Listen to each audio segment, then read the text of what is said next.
દર્શક મિત્રો, ડેલી બોડેલી ન્યૂઝમાં આપનું હાર્દિક સ્વાગત કરું છું. મયુદ્દીન ખત્રી. દર્શક મિત્રો, બોડેલી હાલોલ રોડ પર નારાયણનગર પાસે એક અકસ્માતની ઘટના બની છે. બોડેલી તરફથી જાંબુગોડા તરફ જતી ઇકો કારના ચાલકે સ્ટીયરિંગ પરનું કાબુ ગુમાવ્યું હતું. ઇકો કાર ડિવાઈડર સાથે જોરદાર ભટકાઈ હતી અને ઇકો કાર છે તે પલટી મારી ગઈ હતી.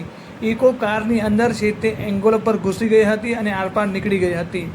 અકસ્માત એટલો ભયાનક હતો કે અકસ્માત બાદ છે તે ઇકો કાર પલટી મારી ગઈ હતી. ઇકોમાં 2 લોકો સવાર હતા, બાપ બેટી, અને બંને લોકોનો આ બાદ બચાવ થયો છે. ઇકો કાર છે તે ખાંડીવાવ ગામની હોવાનું જાણવા મળ્યું છે.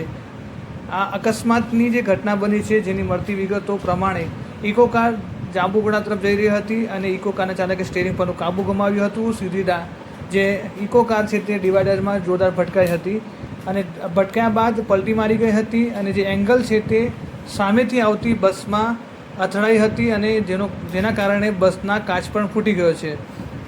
ઘટનાને લઈને તમે જોઈ શકો છો, મોટી સંખ્યામાં લોકોના ટોળા ઉમટી પડ્યા હતા અને 112ને ફોન કરતાં બોડેલી પોલીસ ઘટના સ્થળે પહોંચી ગઈ હતી અને સ્થાનિક યુવાનો દ્વારા ઇકો જે પલટી મારી ગઈ હતી તેને સીધી કરવામાં આવી હતી અને ત્યારબાદ તેને સાઇડ પર કરવામાં આવી હતી. ઘટનાને લઈને મોટી કોઈ જાનહાનિ થવા પામી ન હતી, પરંતુ ઇકો કારને ખૂબ મોટું નુકસાન થયું છે.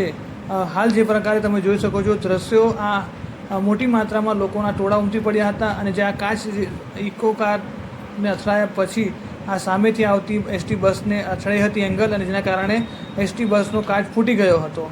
હાલ તમે દ્રશ્યો જોઈ શકો છો, સ્થાનિક યુવાનો દ્વારા છે તે આ ઇકોને સીધી કરી અને ત્યારબાદ રોડ પર સાઈડ પર કરવામાં આવી હતી અને જે ટ્રાફિક છે તે રાબેતા મુજબ છે તે શરૂ કરી દેવામાં આવ્યો હતો. તમે જોઈ શકો છો દ્રશ્યોની અંદર. મહત્ત્વની જે વાત કહી શકાય છે તે ડિવાઈડર ઉપર સૂચક ચિહ્ન કે લાઇટ ન હોવાના કારણે અકસ્માત બન્યા હોવાની ચર્ચા જોવા મળી હતી. તો તંત્ર દ્વારા છે તે હાઈવે ઉપર સૂચક ચિહ્ન અને રેડિયમ મારવામાં આવે, જેના કારણે અવારનવાર જે અકસ્માતો થાય છે તે ઘટના ન બને. તમે જોઈ શકો છો જે એંગલ છે તે ડિવાઈડરની ઇકોમાં ઘૂસી ગઈ હતી અને ઇકોને મોટું નુકસાન